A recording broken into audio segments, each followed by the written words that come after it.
Karen y Carol nos van a hablar acerca de las lagunas facultativas, ¿sí? Las lagunas facultativas. Entonces, cuando quieran, esperen, pongo aquí el cronómetro. Ahorita ellos se demoraron exactamente casi los 10 minutos. Bien. Entonces, ahora sí, cuando quieran, chicas. Bueno, la laguna facultativa. ¿Puede pasar, por favor?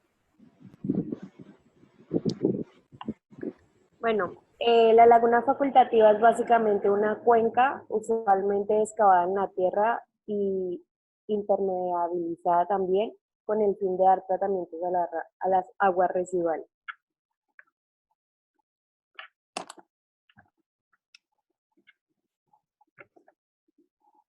Se utiliza para tratar aguas residuales municipales, industriales y no requiere de un tratamiento primario, pero es recomendable utilizar un pretratamiento basado en retirar las partículas grandes que pueda contener el agua residual, así como la arena. Algunas ventajas que tiene esta es que el consumo de energía y el coste de operación es bajo, hay un bajo capital de inversión, los esquemas de flujo son sencillos, la operación y el mantenimiento es simple, no requiere equipos de alta tecnología y la remoción de las bacterias patógenas es fácil.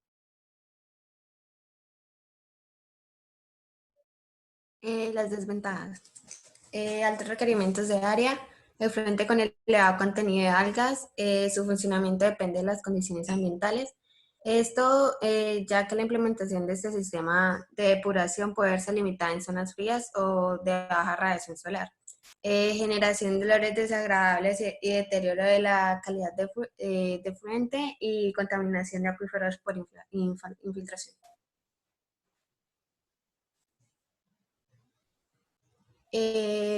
Una laguna facultativa se caracteriza por presentar tres zonas bien definidas, que es la zona fótica o aerobia, zona heterótrofa o facultativa y zona anaerobia o de sedimentos.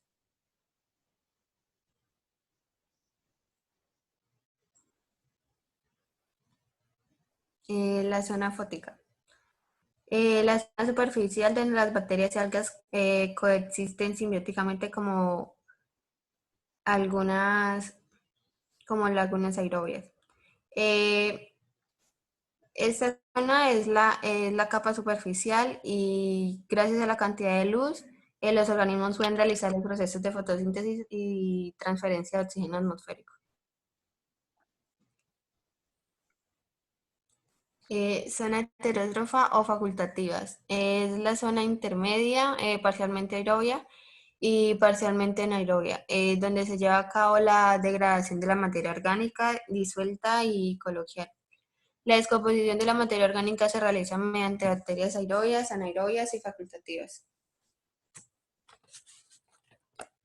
La zona anaerobia.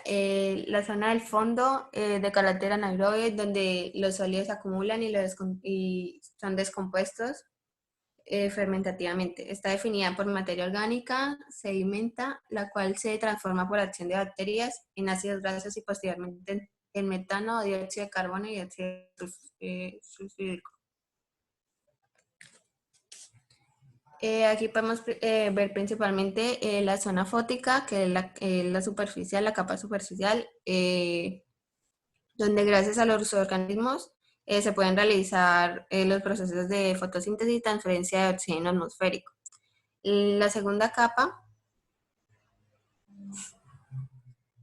Devuélvelo un momentico, por favor. que es la heterótrofa o facultativa, es donde se realiza la degradación de la materia orgánica y por último la anaerobia, donde se acumulan y son descompuestos los sólidos.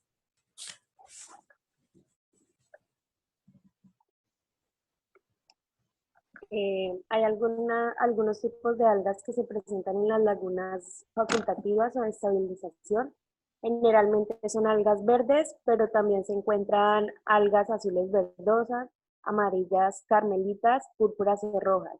Y según algunos autores las agrupan en 5 grupos diferentes que son la clorofita, que son algas verdes, la euglenofita, que son algas verdes móviles, la triofita, algas amarillas verdosas o carmelitas doradas, la pirropita, algunas algas verdosas móviles o carmelitas doradas, la cianofita, que son algas azules verdosas.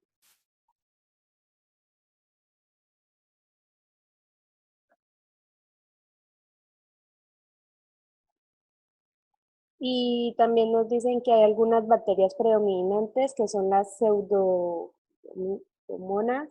Flavobacterium y alcaligenes.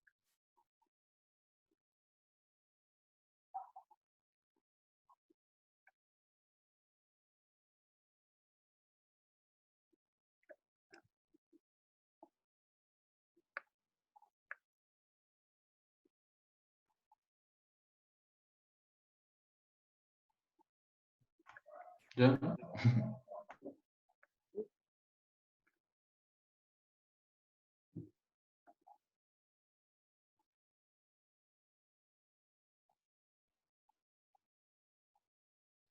Me colocan por favor la diapositiva 10 para explicar yo la laguna, para explicarlo así como resumidamente.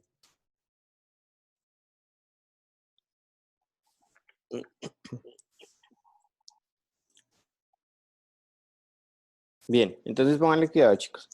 La idea con las lagunas, ya sea facultativas o de cualquier tipo, es simular lo que pasa en una laguna natural, ¿listo? Pero obviamente eso no es una laguna natural. Aquí lo que se hace es hacer artificialmente una laguna, o sea, tener una laguna artificial, hacer un hueco ahí, ¿no? Que pues lo mejor es que esté impermeabilizado y ahí, en ese lugar, vamos a tratar el agua residual o se va a realizar el tratamiento del agua residual. Entonces, ¿qué es lo que pasa? El agua residual entra aquí por este lado de acá, pero lo hago de color café. El agua residual entra aquí por este lado de aquí. Cuando el agua residual entra a la laguna, se va a encontrar con dos cosas. Lo primero que se va a encontrar son de organismos autótrofos, ¿listo? Esos organismos autótrofos son algas, ¿listo? O sea, ahí van a encontrar unas algas. Entonces, esos verdes que yo estoy pintando ahí, pues son unas algas, ¿listo? Esas algas, además de estar ahí, también se va a encontrar uno con algunos organismos heterótrofos, es decir, esas bacterias que ya nos daban ahí en la última diapositiva. Entonces, se va a encontrar ahí con unas bacterias uno, ¿cierto? Que son organismos heterótrofos. Entonces, lo primero que les voy a decir es que les voy a contar cuál es la razón para que se encuentren esas algas. ¿Listo? Entonces, la razón para que se encuentren esas algas es que como son organismos autótrofos, ¿cierto? Organismos autótrofos, esas algas nos van a ayudar a tomar el dióxido de carbono que hay en el agua, ¿cierto? Toman el dióxido de carbono que hay aquí en el agua y lo convierten en oxígeno, ¿cierto? Y eso lo realizan por medio de la fotosíntesis. Es decir, que cuando las algas hacen eso, lo que me están ayudando a mí es a tener oxígeno dentro de la laguna, ¿listo? Porque si yo no tengo algo que me oxigene la laguna, pues lo que estoy haciendo es tener una zona completamente anaerobia. Y eso no me favorece a mí para el tratamiento de algunos contaminantes que lleva el agua residual. Entonces, lo que hacen esas algas precisamente es proporcionarme este oxígeno que yo necesito en esta laguna para hacer los procesos de degradación. ¿Quiénes necesitan este oxígeno? Pues las bacterias, chicos. Miren, esta bacteria rojita se alimenta de oxígeno y se alimenta de oxígeno para poder degradar los contaminantes orgánicos que hay en el agua residual. Entonces, ellos se comen estas bolitas cafés que estoy pintando acá, ellos se comen esos contaminantes que trae el agua residual y cuando se los comen, pues también utilizan el oxígeno y van a volver a generar el dióxido de carbono. Entonces ahí es como un ciclo, ¿no? Los rojitos producen dióxido de carbono, el dióxido de carbono es sintetizado por medio de las algas y las algas producen oxígeno. Y en todo ese proceso, pues se genera el oxígeno y se degradan los contaminantes. Eso pasa en la zona de aquí. Pero más abajo, en la laguna, un poco más abajo, en esta zona de aquí, fíjense, en esta zona de aquí, en esta zona ya no se encuentran algas, pero sí se encuentran los microorganismos todavía, ¿listo? Sí se encuentran los microorganismos. Esos microorganismos, pues eh, me ayudan a seguir degradando los contaminantes, pero resulta que aquí existe oxígeno, ¿listo? Aquí alcanza a llegar el oxígeno, pero solo alcanza a llegar un poquito de oxígeno, es decir, no está tan aireada como la parte de arriba, solo hay un poco de oxígeno. Entonces, esta zona de aquí se llama la zona facultativa. ¿Por qué se llama zona facultativa? Porque tiene la zona aerobia, ¿cierto? Porque aquí alcanza a llegar el oxígeno, porque aquí alcanza a llegar el oxígeno, pero también tiene una zona anaerobia, y esa zona anaerobia es la zona que ya no cuenta con oxígeno disuelto, y por lo tanto se empiezan a dar unos procesos de degradación anaerobia, es decir, a generar gases como por ejemplo el dióxido de carbono. Bueno, el dióxido de carbono también se genera arriba, pero también se empieza a generar, por ejemplo, el metano, ¿cierto? Y, por ejemplo, el anhídrido de azufre, que son gases que se generan a partir de la degradación anaerobia. Recuerden ustedes que, por ejemplo, en el tanque de MOF, la degradación también se producía de forma anaerobia. Y ya en la parte de más abajo, aquí donde empiezan a quedar los sedimentos, ¿cierto? Donde empiezan a quedar todos esos lodos, ¿cierto? Esos lodos están siendo degradados por las bacterias anaerobias, ¿listo? Porque en esta zona del fondo, pues a esta zona si no alcanza a llegar el oxígeno disuelto. Entonces, una de las ventajas de estas lagunas es que podemos tratar grandes cantidades de aguas residuales debido a que estas lagunas son muy grandes y aparte son muy profundas, porque no importa que exista una parte anaerobia, porque sabemos que lo que importa es que en la parte de arriba estén las algas para tener la forma aerobia. Y ya después de la degradación de todos esos contaminantes, en todas esos, digamos, esas fases, esas zonas, ya el agua residual pues sale por este lado de acá. Es decir, que lo que normalmente pasa es que estas lagunas tengan como una ligera pendiente hacia aquí para que el agua vaya pasando a través de la laguna de esta forma y salga ya por este lado. ¿Listo? ¿Tienen preguntas de eso, chicos? Profe, ¿qué es lo que pasa en la sedimentación? Que no escuché bien debido a la conexión, yo creo. Sí, en la sedimentación lo Que que solo hay se almacena ahí los en la lodos. zona, sí, en la zona anaerobia van cayendo los lodos, pero aparte de esos lodos van siendo degradados también de forma anaerobia. ¿Listo? Como en la parte del fondo ya no hay oxígeno, ahí lo que hay es una degradación anaerobia de la materia orgánica. ¿Bien? Ah, listo. Chicos, ¿tienen alguna otra pregunta? Profe, entonces en la zona heterótrofa, la mitad es puesta por aerobia y la mitad por anaerobia. Sí, exacto. O sea, en esa parte facultativa, la parte superior de la parte facultativa, digamos esto de aquí, hay oxígeno. Y hasta algunos lugares va a alcanzar a llegar oxígeno. Pero ya en la parte más baja de esa zona facultativa ya no va a existir el oxígeno y por lo tanto ya se dan procesos anaeróbicos. Vale, profe. Chicos, ¿alguna otra pregunta? Profe, o sea, ¿estos lodos se degradan? Sí, los lodos se siguen degradando aún más en compuestos más sencillos debido a la acción de las bacterias anaerobias. Producto de esa degradación es que se generan gases como el gas metano o el anhídrido de azufre. Así que no hay que, pues, o sea, preocuparse por sacarlos y eso. Digamos que sí quedan lodos, a pesar de eso, a pesar de de que los lodos se degraden y de que la mayoría pues queden en forma de gas y algunos de forma líquida, pues sí quedan algunos lodos que no son, que las bacterias no pueden degradar. Entonces a estas lagunas hay que hacerles un mantenimiento para extraer los lodos que van quedando aquí en la parte de abajo. Pero pues eso, digamos que no es que se haga todos los días, ni siquiera cada semana, sino eso se hace por allá cada por ahí meses. Pero, o sea, ¿de qué depende cada cuánto? Pues también de la carga orgánica que se esté tratando en el agua. Pero pues las lagunas normalmente pueden durar varios meses sin necesidad de hacer ese mantenimiento. Profe, ¿y este gas metano se queda ahí acumulado o simplemente sale a la superficie? No, no, él como es un gas, va subiendo hasta ser expulsado por la parte superior de la laguna. Entonces, es probable Ah, que estas lagunas facultativas, como tienen zonas anaerobias, pues produzcan olores fuertes. Absolutamente todos los sistemas de lagunaje y todos los sistemas de tratamiento biológico que tengan zonas anaerobias son propensos a producir olores fuertes. Y de hecho, así sea solo la aerobia, ya siempre se produce un olor bastante fuerte. Pero cuando son anaerobias es mucho más fuerte el olor, porque el metano y el azufre les da un olor bastante fuerte. ¿Alguna otra pregunta, chicos? Profe, ¿y qué tan profundo puede ser? Yo no sé si ellas hablaron ahí, pero podemos tener lagunas hasta de 10 metros de profundidad. Eso depende del diseño también. Si quieren, ponen las ventajas y las desventajas, que ahí nos dice también cosas importantes para tener en cuenta. profe, y acá en Colombia, ¿en dónde en dónde hay de esas lagunas? Sí, eso se utiliza bastante. Por ejemplo, las tecnologías de lagunaje las utilizan mucho por ejemplo, en los rellenos sanitarios. ¿Por qué en los rellenos sanitarios? Porque en los rellenos sanitarios, cuando veamos rellenos, vamos a ver esto. Pero cuando uno está en un relleno sanitario, ¿se han visto que cuando ustedes sacan la bolsa de basura, empieza a salir como una agüita por debajo que huele re feo? El caldito. Sí, eso se llaman lixiviados. Esos lixiviados hay que tratarlos mediante una planta de tratamiento de aguas.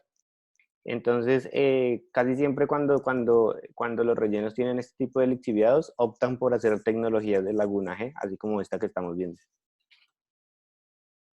Entonces, fíjense, obviamente bajo consumo de energía y costo de operación, porque lo único que se hace pues es tener la laguna y mandar el agua ahí.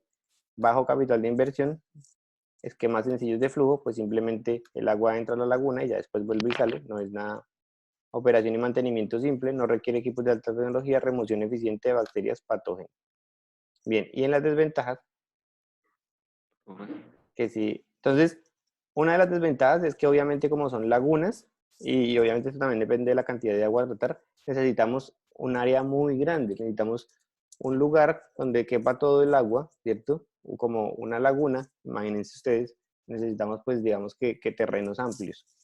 Efluente con elevado contenido de algas, obviamente como los organismos autótrofos son algas, pues el agua va a quedar con parte de esas algas. Entonces, digamos que eso es una desventaja, pues porque después hay que eliminar ese contenido de algas en las aguas, si no es probable que cuando uno haga el vertimiento esté provocando un problema de eutrofización o algo así.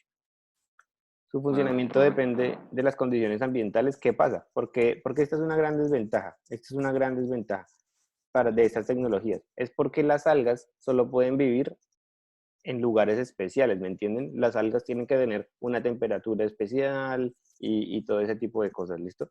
Entonces, digamos que cuando son condiciones extremas, digamos cuando hay mucho frío, mucho calor, no podemos tener este tipo de algas, pues porque no crecen, no se reproducen ni nada, entonces no funciona. Y lo que les digo, como tiene una zona anaerobia, pues obviamente genera olores bastante fuertes.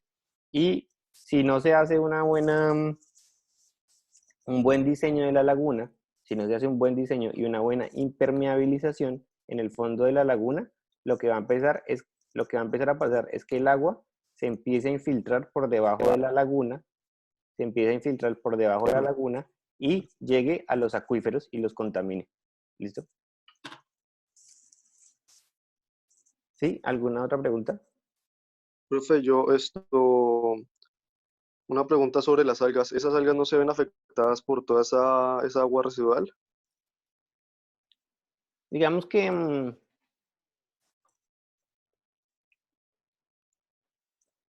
Hmm, sí y no. O sea, es que depende también, depende primero de la carga contaminante que trae el agua y depende de la cantidad de algas, ¿me entiende? Porque es que ahí lo que les está ayudando a las algas, o sea, si las algas estuvieran solas, es probable que esas algas se mueren rápidamente.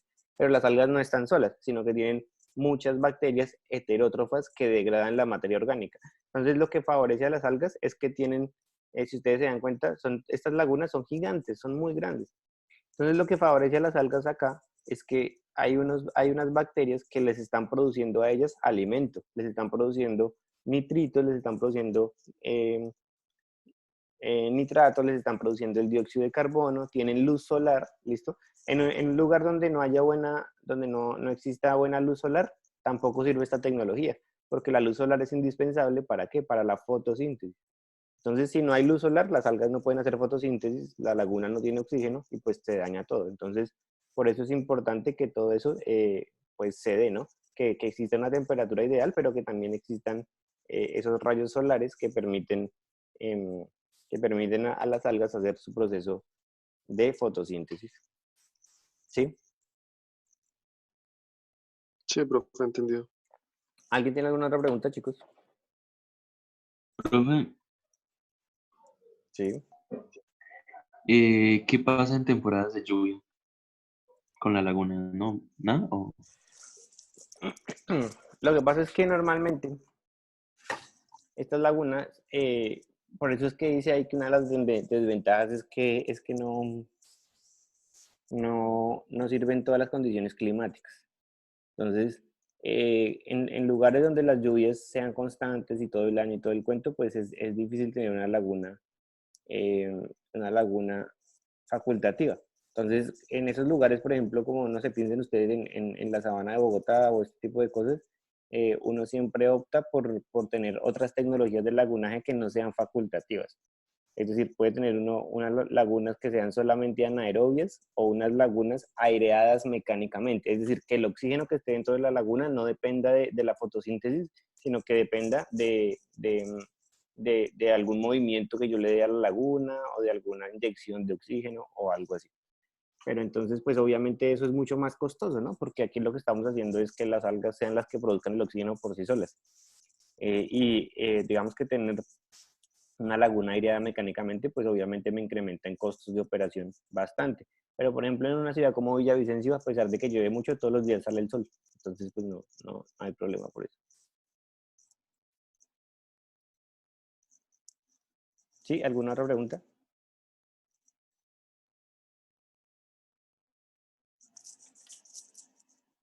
¿No? Hasta aquí, ¿no? ¿Cómo? No, que no. Bueno, bien. ¿Qué otro grupo quiere? Brian, ahorita hablamos entonces a ver cómo arreglamos esto. Ahí luego luego le digo que me explique la otra clase alguna vaina rápida. Para que no pierda la nota. Camilo tiene una pregunta. No, que nosotros vamos a exponer. Ah, listo. Hágale pues.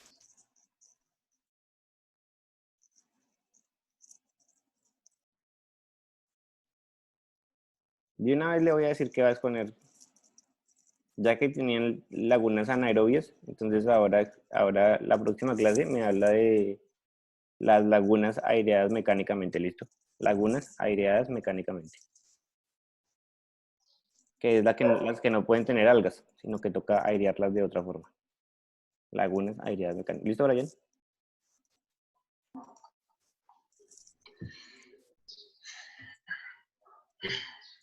Bueno, bien. Entonces, Camilo, que es con... ¿Quién es que es? Con Rafael, Julián y Esteban, pero no está. O sea, son los tres, ¿sí? Julián, Rafael y usted. Entonces, ellos nos van a hablar de los reactores UAS o los reactores UASB. Son reactores muy conocidos, sobre todo los utilizan en plantas de tratamiento de aguas residuales industriales, no tanto para plantas de tratamiento domésticas, pero bueno, seguramente ellos ya nos van a explicar esto. Entonces voy a empezar los 10 minutos desde ya.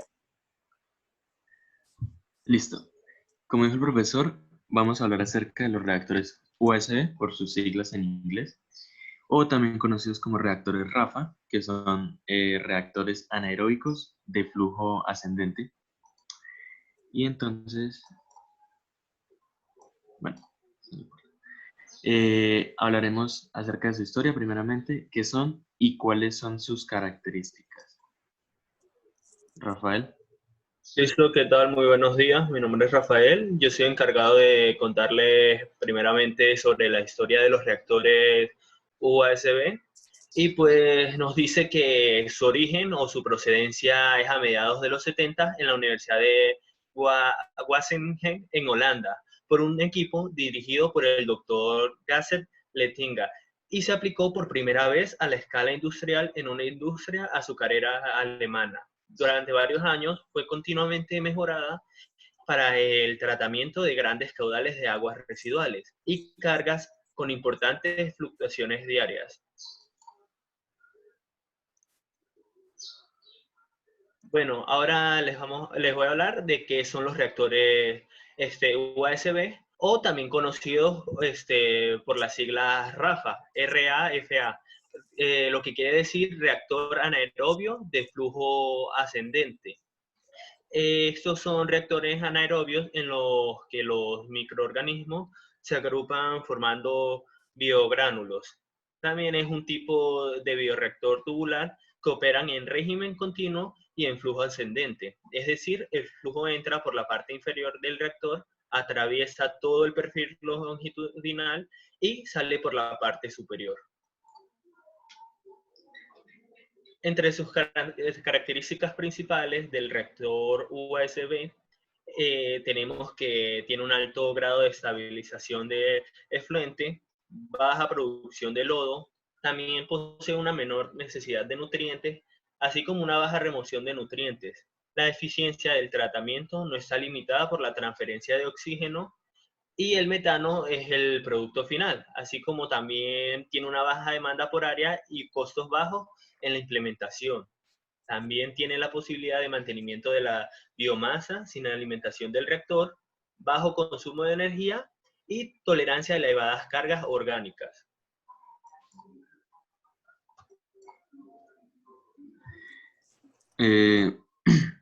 Esa es una ficha técnica como de algunas especificaciones que tiene el tanque. Tiene una capacidad de 28.800 litros aproximadamente, una altura de 5,5 metros más o menos, un diámetro de 3 metros, un peso aproximado entre 1 tonelada vacío y 29,7 toneladas lleno, y un flujo de litros por segundo de 0,75 a 1,2 litros por segundo. Este es un diagrama de los componentes del reactor USB y en realidad es bastante sencillo su funcionamiento, ya que, como habíamos mencionado, el influente, el agua ingresa por la parte inferior y en esta parte se acumulan los lodos. Este manto de lodos pues es como pequeños biogránulos que se quedan suspendidos en el agua. Aquí tenemos los deflectores. También está el efluente, que es por donde sale el agua que ya está más o menos libre de lodo. Y la parte de este conito es por donde sale el biogás. También es el compartimiento de sedimentación. Y ahora hablaremos acerca de unas especificaciones, como cuáles son sus aplicaciones, el funcionamiento y las desventajas que podría presentar. Las aplicaciones de estos reactores pues tienen como objetivo degradar los contaminantes presentes en el agua residual en ausencia de oxígeno, es decir, de manera anaerobia. El abanico pues, de usos de estas tecnologías es muy amplio, ya que el tratamiento anaerobio de aguas residuales no se limita únicamente a la degradación en aguas residuales de contaminación orgánica. Se utiliza principalmente pues, para aguas industriales, aunque se ha dado algunos usos para aguas domésticas. Julián.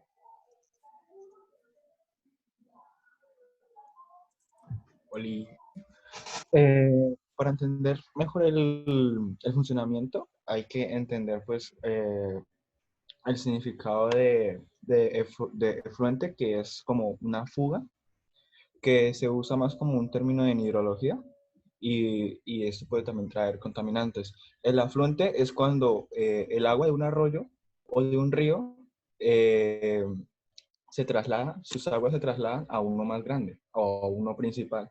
La confluencia es la reunión de varios cursos de aguas en uno solo, y el hecho es cuando lo que el profesor había explicado en clases anteriores, que es cuando el lodo se seca y puede ser usado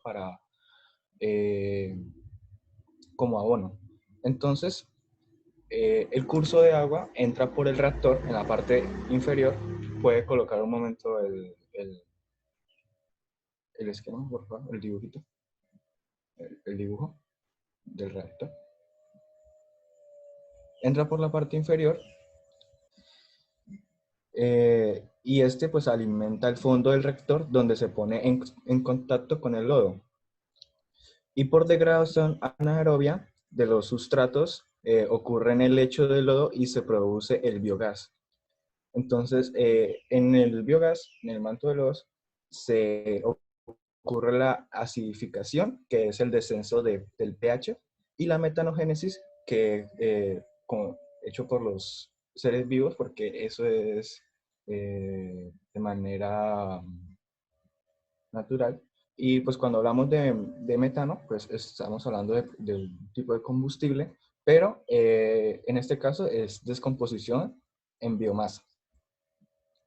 Entonces todo este flujo ascendente combinado hace que los sólidos del lodo lleguen a la parte superior del reactor, donde se separa el gas, el sólido y el líquido.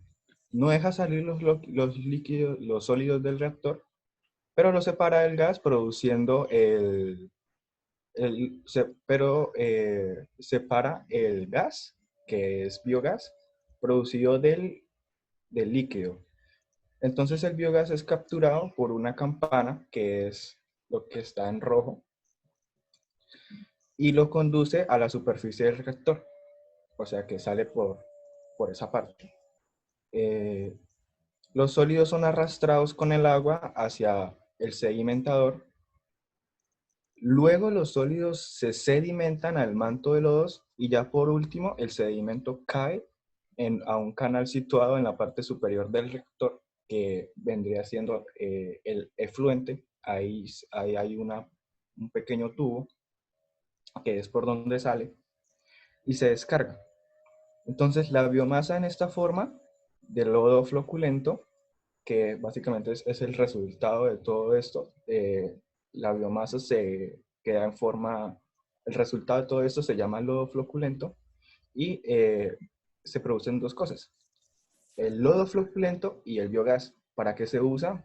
Pues el biogás se usa para generar energía eléctrica y calórica.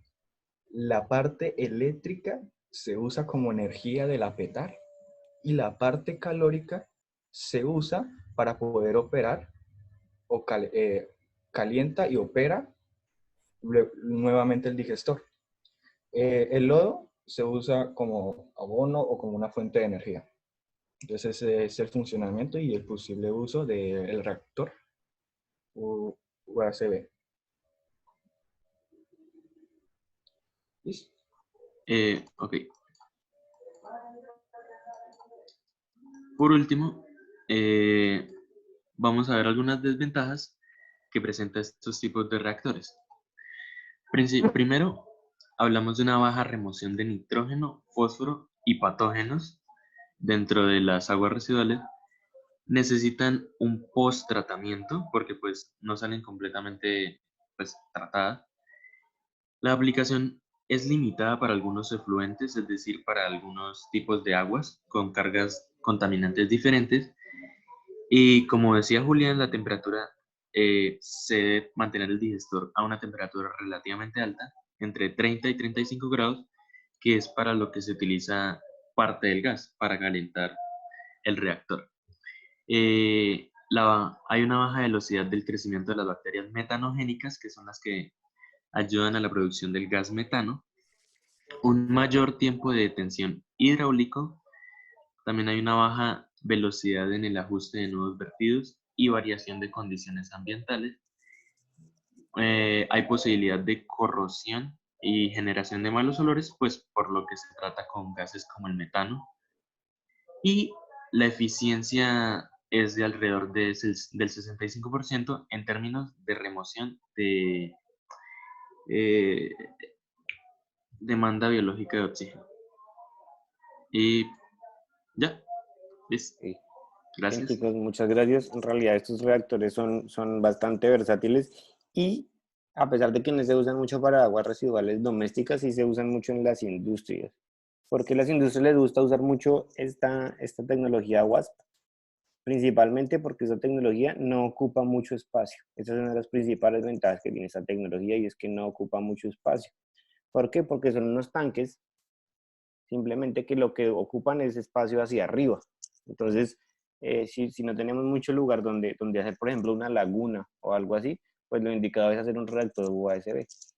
Esos reactores WASP, además de esto, pues son bastante eficientes para ciertos tipos de vertimientos.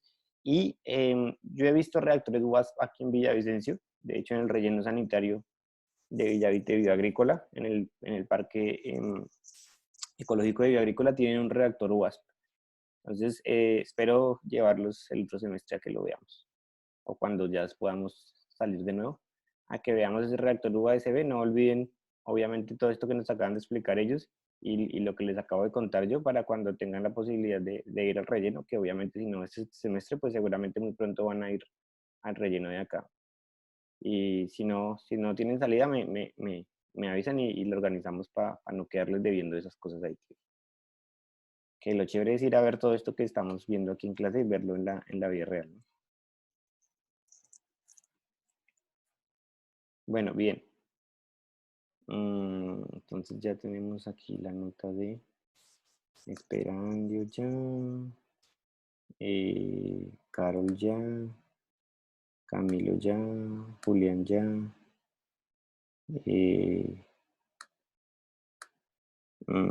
Karen ya y ya.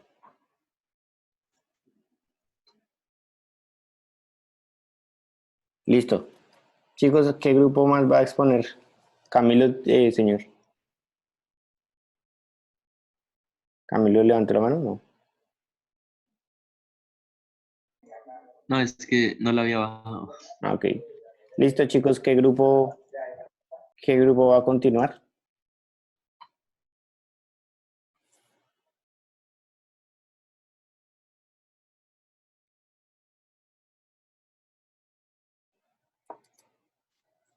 Chicos, ¿qué grupo va a continuar?